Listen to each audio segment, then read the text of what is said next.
In this video I'm going to talk about the basic U.S.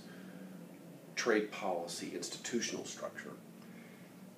Probably the most important thing to understand about this is that in general the U.S. Congress has the preeminent role to regulate foreign commerce under the U.S. Constitution. It's in Article 1, the first article of the Constitution. And this really arose out of the U.S. history with Great Britain, where the taxation without representation that one often hears was primarily taxation of imported goods without the consent of the governed. And so the members of Congress saw, or the Constitutional Convention saw that it was very important for the representatives of the people, if you will, to be the ones that decided how to tax imports, because that was the prime way to raise revenue in the period when the Constitution was being built. In fact, the income tax in the United States didn't start until 1912, and until then, tariffs were really the sole source of, or by far the most important source of revenue to the federal government.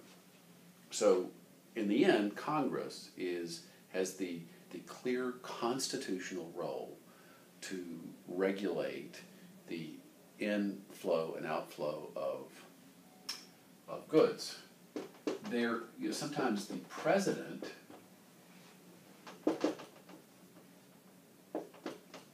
plays a role, but this role is delegated to the president by the Congress. So I want to draw a contrast between, for example, the way that the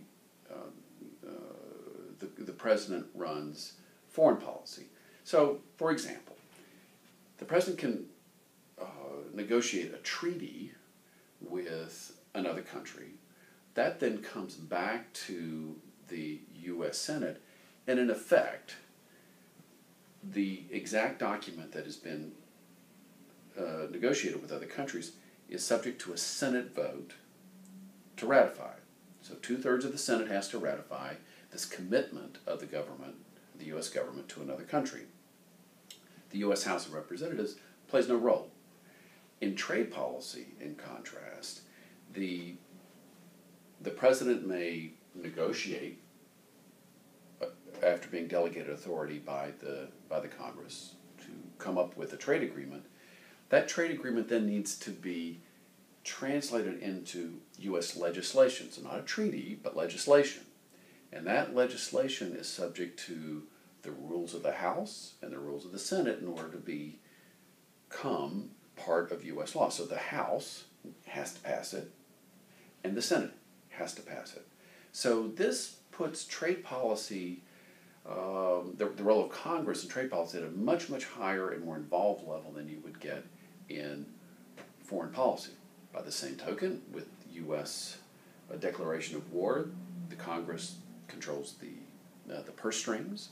Congress is the only one that can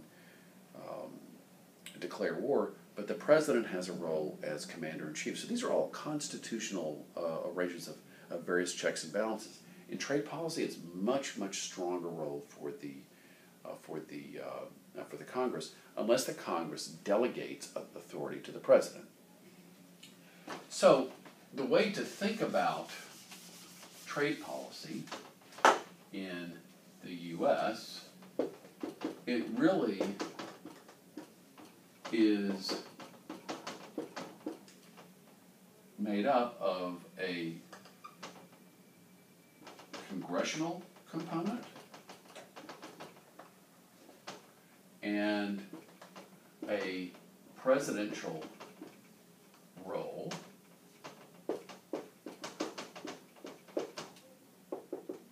as part of the executive branch in implementing the trade policy that has been put into U.S. law. So they both have an input, both in the development of trade policy and the execution of trade policy once it's in U.S. law.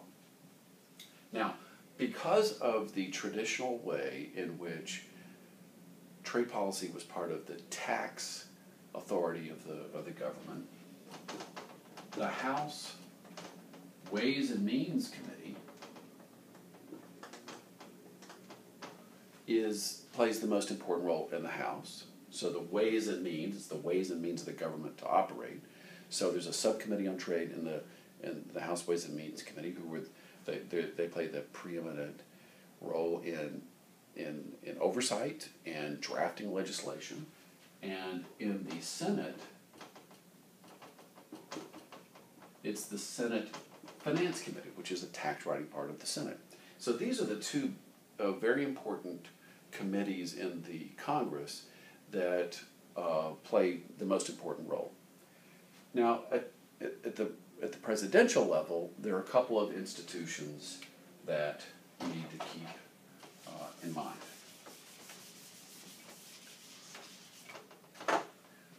Most importantly, the U.S. Trade Representative, who reports directly to the President, is a cabinet-level position which really runs trade policy on a day-to-day basis. Now, again, this is delegated by Congress to the President, but the U.S. Trade Representative, USTR, really plays a couple of important roles. One, they're the lead negotiator for the U.S. in trade talks. The USTR, which, by the way, refers both to the organization of about 200 people that reports to the President, as well as to the individual who runs that agency. So it's kind of confusing. USTR refers sometimes to the organization, sometimes to the person. But they're going to be the lead negotiator in trade agreements going forward. They're also the organization that plays the lead role in developing trade policy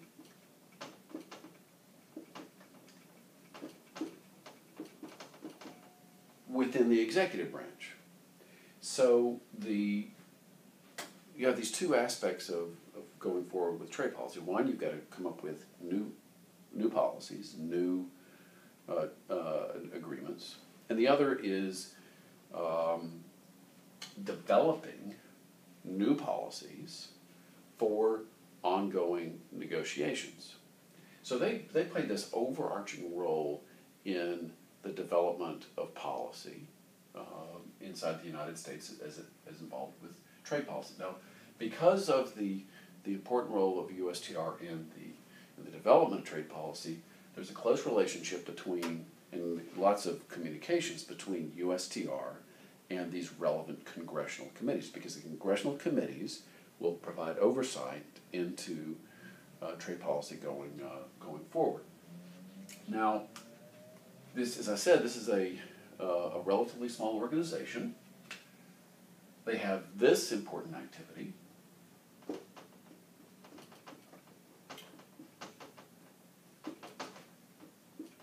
The final thing that they do is that they're the lead litigator in formal trade disputes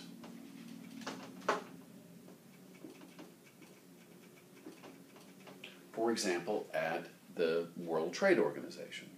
So, because they're negotiators, because they are developing text, because they help run the legal arguments, or represent the legal arguments for the United States in international trade fora, this is mainly composed, USTR is mainly composed of lawyers. That's by far the most represented profession within USTR. So this is high-level stuff, developing policy, negotiating, representing the United States in trade disputes. There's also a group of administering agencies.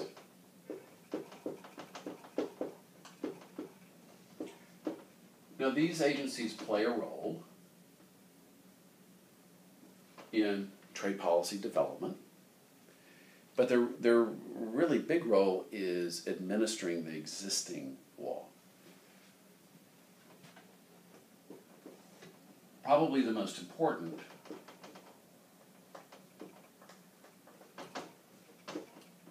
is the U.S. Department of Commerce.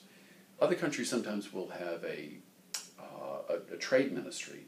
The U.S. has some of these activities over at USTR, but they also have the Department of Commerce.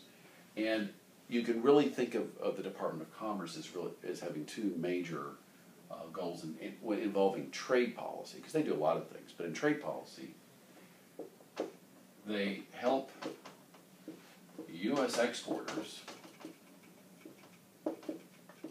increase exports. Okay, so it's a kind of mercantilist, let's get exports out the door. And there are various activities that they do to facilitate that. And the second is that they help administer the trade remedy laws, anti-dumping and countervailing duty. And that's the part that deals with restricting imports coming in. So broadly speaking, the Commerce Department's role is to try and get exports out the door and prevent, quote, unfair imports from coming into the United States. So Department of Commerce, very important agency within the U.S. federal bureaucracy. The U.S. Department of Agriculture plays a particularly important role in the U.S. agricultural sector, obviously, both in terms of developing new markets for U.S. Products, dealing with the safety of imports, of imported agricultural products coming into the United States.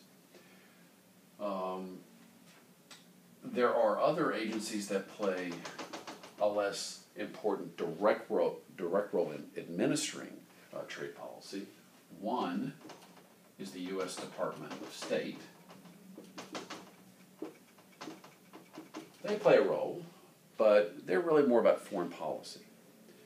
They tend to have very close connections to foreign governments, obviously, so they'll play an important role in trade policy formulation, but there's no particular task in import or export administration where the U.S. Department of State plays a lead role. By the same token, the U.S. Department of Treasury also has a relatively modest set of activities that they are responsible for in U.S. trade policy. Now, there are a couple of agencies which will be addressed in a separate video, but I want to just note them here.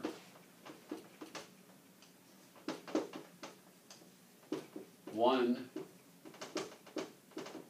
is the U.S. International Trade Commission, which is an independent body. We say it's not really in the executive branch. It's a creature of Congress. Congress is the one that was responsible for founding this. But it's really designed to be a quasi-judicial, independent agency. There's 6 commissioners. No more than 3 can serve from a single political party. They have 9-year terms. They can't be renewed. So it's really trying to be an independent body. They also deal with trade remedy laws, which is discussed in a different video. They undertake investigate trade research.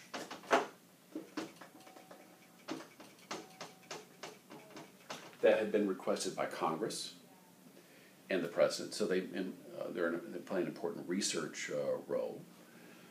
They also are a source for administering, or they're administrators of the U.S. tariff schedule and detailed information about U.S. imports. So they're a source of U.S. tariff data and trade data through various databases that they maintain on the web. So U.S. International Trade Commission, very important role in trade policy. This is a U.S. organization. It looks like it may be an international organization, but it's within the U.S. government. Okay, two final ones that I'm just going to mention here very briefly.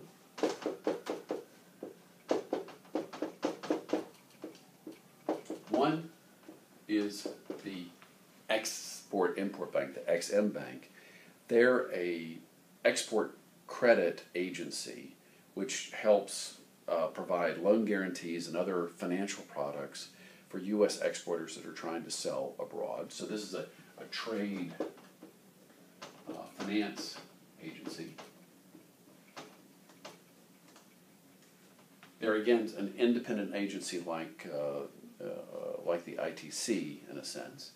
So they are designed to not rely on taxpayer funding. They base their operations on premium that they charge for their financial products. But that's about getting goods out the door. And the other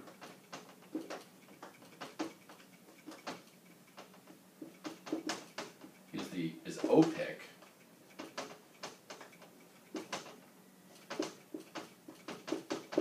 which provides insurance for U.S. foreign direct investment abroad that may be subject to expropriation, nationalization, or other ways in which U.S. multinationals lose their investments abroad.